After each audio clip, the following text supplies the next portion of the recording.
हाय दोस्तों, आज हम लोग औसत का दूसरा वीडियो देखेंगे। यहाँ पे क्वेश्चन कर रहा है, पिछले भी हम समझाए हुए हैं और उसी पर 4 क्वेश्चन अभी भी आपको बता रहे हैं। कह रहा है यहाँ पे लगातार 8 सम संख्याओं का औसत 93 है, तो सबसे छोटी सम संख्या ज्ञात करें। क्या ज्ञात करना है? सबसे छोटी सम संख्या ज्ञात करना है। तो 8 जो औसत दिया है उसको हम लिख देंगे। तो 8 सम संख्याओं का औसत कितना है? 93 है। तो 93 देखिए तो सम संख्या है, 93 सम संख्या हमारा नहीं है। 93 क्या है? विषम संख्या है। तो 93 को हम लोग क्या करेंगे? इसको काट देंगे।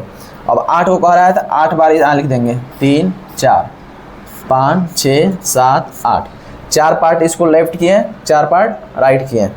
अब यहाँ क्या कर रहा है? 93 के बाद अगला सम संख्या क्या हो जाएगा? 94। फिर इसके बाद वाला सम संख्या 96, इसके बाद वाला 98, फिर 98 के बाद सम संख्या 100। अब देखिए 93 के पहले सम संख्या क्या होगा? 92, 92 के पहले 90, 90 के पहले क्या हो जाएगा? 88, 88 के पहले क्या हो गया? 86। तो क्या कह रहा है? सबसे छोटी सम संख्या। तो सबसे छोटी सम संख्या क्या हो जाएगा इसमें? सबसे छोटी सम संख्या, सबसे छोटी सम संख्या क्या हो गया? 86। नेक्स्ट क्वेश्चन देखेंगे। यहाँ कह रहा है कि लगातार 6 विषम संख्याओं का औसत 64 है। तो जो औसत दिया है उसको हम लोग क्या करेंगे? लिख देंगे। तो 64 हमारा क्या है? सम संख्या है, लेकिन ये क्या कर रहा है? विषम संख्या। तो 64 को क्या करेंगे? काट देंगे। फिर क्या करेंगे? 6 बोला है, 6 बोला है, तो 3 पार्ट क्या लिखेंगे? राइट, और 3 पार्ट क्या लिखेंगे? लेफ्ट। अब क्या कह रहा है कि सबसे तो पहले विषम संख्या ज्ञात करना है। तो 64 के पहले क्या हो जाएगा? विषम संख्या। 63, 63 के पहले विषम संख्या 61, 61 के पहले विषम संख्या 59। तो हमसे क्या पूछा है कि तो पहले विषम संख्या ज्ञात करना है। तो लिखेंगे पहला विषम संख्या,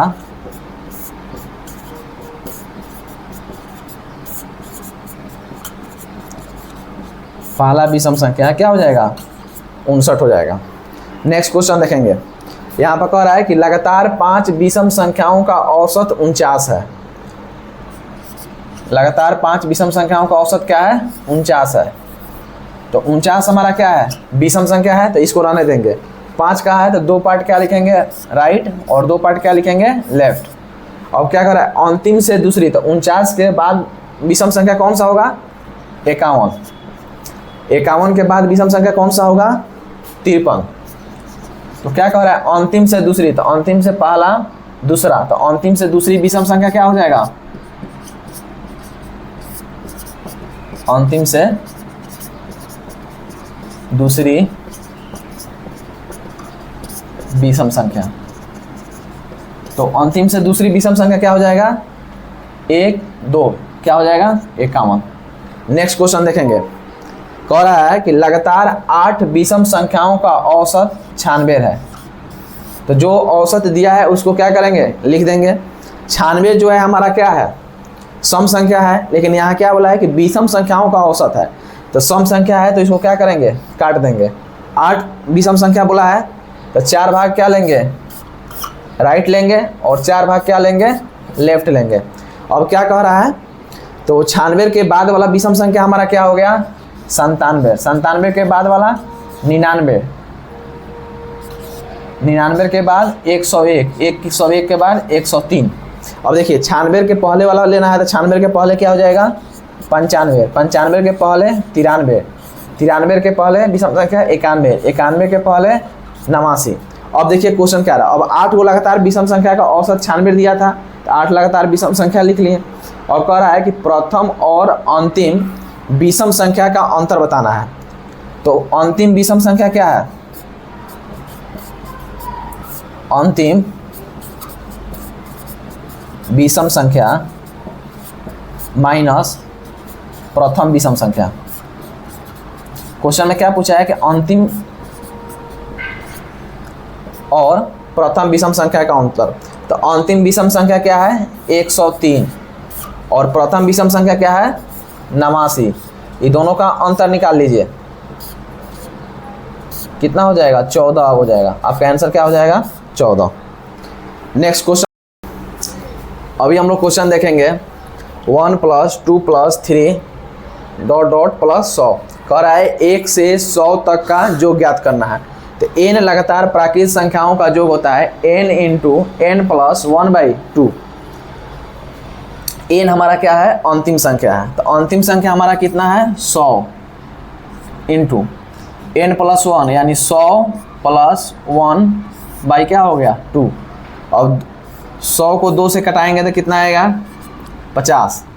तो 50 इंटू 100 प्लस 1 कितना हो गया 101। 101 में 50 से घटाएं कितना हो गया 50। नेक्स्ट क्वेश्चन देखेंगे। यहाँ पे कह रहा है 61 plus 62 plus 63 plus dot dot dot 100। कह रहा है कि 61 से लेकर 100 तक संख्याओं का योग ज्ञात करना है। यहाँ पर लगातार नहीं है, 61 से लगातार है, उसके पहले वाला संख्या मालूम नहीं है, लेकिन हमको फॉर्मूला क्या मालूम है n इंटू n प्लस 1/2 लगातार n प्राकृत संख्याओं का योग। तो अभी इसको निकालने के लिए हम लोग क्या करेंगे 61 से 100 तक का योग का फॉर्मूला पर बैठा कर निकालेंगे। फिर 61 के पहले वाला जो संख्या है 1 से 60 तक उसको घटाएंगे, लेकिन उस तरह नहीं निकालना है। सबसे ही आसान तरीका मैं आपको बता रहा हूँ। जो संख्या दिया हुआ आपका कितना संख्या, अंतिम संख्या क्या दिया है 100, तो जो अंतिम संख्या दिया है उसको क्या करेंगे लिख लेंगे अंतिम संख्या। फिर शुरुआत कहाँ से हुआ है 61 से शुरुआत हुआ है, तो 61 क्या कर देंगे ऐड कर देंगे। यहाँ तक सबको समझ में आ गया। और देखिए अंतिम संख्या हमारा क्या दिया है 100, 61 के पहले वाला संख्या क्या है 60, तो 60 को क्या कर लेंगे घटा लेंगे, बटा क्या कर देंगे 2, बटा क्या कर दिए 2। अब यहाँ पर देखिए 100 में 61 जोड़ेंगे तो क्या हो जाएगा 161 इंटू 100 में से 60 घटाएंगे तो कितना हो जाएगा 40, बटा क्या हो गया 2। अब 2 से 40 में 2 से कटाएंगे तो कितना हो जाएगा 20। अब इसको गुना कीजिएगा तो आपका आंसर क्या हो जाएगा, गुना कीजिए इसको 0 2 3220, आपका आंसर क्या हो गया 3220। नेक्स्ट क्वेश्चन देखेंगे। जब आप लोग क्वेश्चन प्रैक्टिस कीजिएगा ना तो ए भी लिखने का आपको जरूरत नहीं पड़ेगा, ए आपको समझाने के लिए हम लिखे हैं। जो अंतिम संख्या दिया है उसको लिख देंगे, जहाँ से शुरुआत हुआ है उसको क्या कर देंगे ऐड कर देंगे, फिर अंतिम संख्या लिख देंगे। शुरुआत जहाँ से हुआ है उसके पहले वाला संख्या को क्या कर लेंगे घटा लेंगे। 61 के पहले वाला संख्या 60 है, 60 को घटा लिए 2 से भागा कर दिए, बाद में कैलकुलेशन करके हमारा क्या हो गया ये 3220 हमारा आंसर हो गया।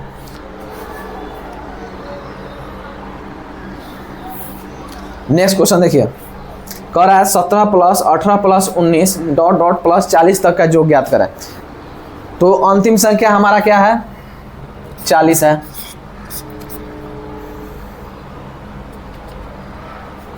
शुरू वाला संख्या क्या है 17 है, तो 40 प्लस क्या कर दिए हैं 17।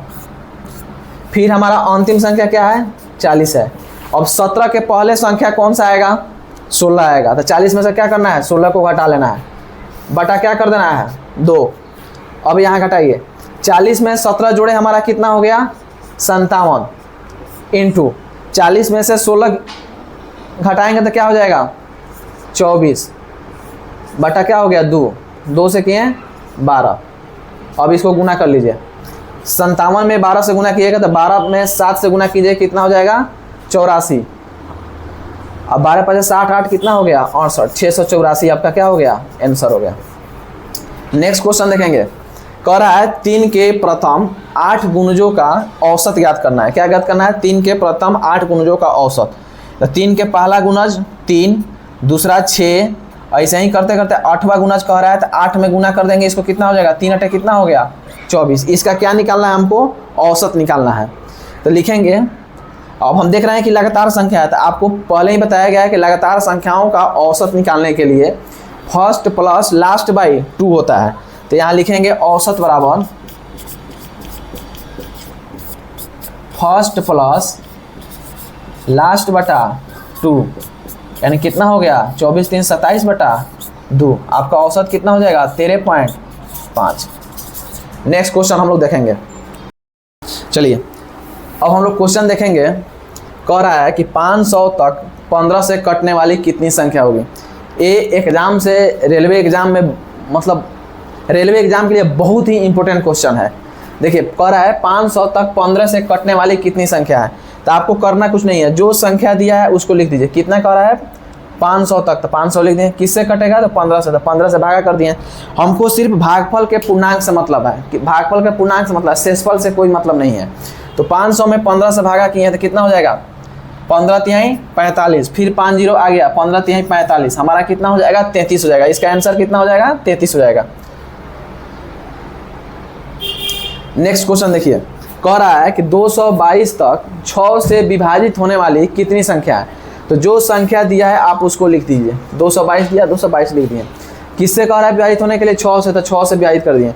हमको किससे मतलब है? भागफल के सिर्फ पूर्णांक से मतलब है, तो यहाँ लिख देंगे भागफल का पूर्णांक। आपको लिखना नहीं है, अभी हम समझाने के लिए लिख रहे हैं। आप क्वेश्चन को प्रैक्टिस कीजिएगा तो ये सब लिखने का कोई जरूरत नहीं है। तो इससे भागा कीजिएगा, 222 में 6 से कितना हो गया? 6 त्रिका 18, 4 2 6 सते 42, 37। हमको सिर्फ पूर्णांक से मतलब है, भागफल के पूर्णांक से मतलब है, शेषफल से मतलब नहीं है। नेक्स्ट क्वेश्चन देखिए, इसी में कभी कभी क्वेश्चन क्या देगा? 2 टाइप का क्वेश्चन इसमें आता है। एक देगा 50 से 225 तक 12 से विभाजित होने वाली संख्या, यहाँ डिजिट कुछ और भी हो सकता है, और एक देगा बीच में। तो बीच कहने का मतलब हो गया, कहेगा अगर 50 से 225 के बीच, यानी बीच कहने का मतलब 50 को मतलब नहीं लेंगे और 225 को नहीं लेंगे, इसके बीच वाला जो संख्या होगा उसी को लेंगे। तो आप लोग एग्जाम में क्वेश्चन देखते ही रह जाइएगा, मतलब डिजिट देखते ही रह जाइएगा कौन संख्या 12 से विभाजित हो रहा है, और ज़्यादा समय आपका लैप्स हो जाएगा। तो इसके लिए बहुत ही इंपॉर्टेंट ट्रिक हम बनाए हुए हैं। बीच हो तो आगे -1 और तक हो तो पीछे -1, इसको एकदम याद कर जाना है। बीच हो तो आगे -1 और तक हो तो पीछे -1। अब क्या कह रहा है? 50 से 225 तक 12 से विभाजित होने वाली संख्या, तो जो संख्या दिया है आप उसको लिख दीजिए। 50 है, किससे विभाजित करना है? 12 से, तो 12 लिख दिए। 225 है, किससे विभाजित करना है? 12 से, तो 12 लिख दिए। अब यहाँ देख रहे हैं कि हमारा तक है, क्या देख रहे हैं यहाँ पे? तक है। तो तक है तो हम ट्रिक क्या बताए हैं? पीछे -1। तो पीछे हमारा संख्या कौन है? 50 है, 50 में से -1 कर लिए, और 50 में से -1 कर लिए क्या हो जाएगा? आपका 49 हो गया। तो 49 में 12 से भागा किए तो 12 चुका कितना हो गया? 48। हमको शेषफल से मतलब नहीं है। अब यहाँ देखिए 225 में 12 से भागा करेंगे तो क्या हो जाएगा? 12 एकम कितना हो गया? 12। इसमें से शेष आ जाएगा 10, 10 पर 5 हो जाएगा, कितना होगा? 105, यानी 12 बटे कितना हो जाएगा? 96। तो 18 में से 4 जाएगा, कितना आपका आंसर हो जाएगा? 14। अब इससे रिलेटेड हम लोग क्वेश्चन नेक्स्ट वीडियो में देखेंगे।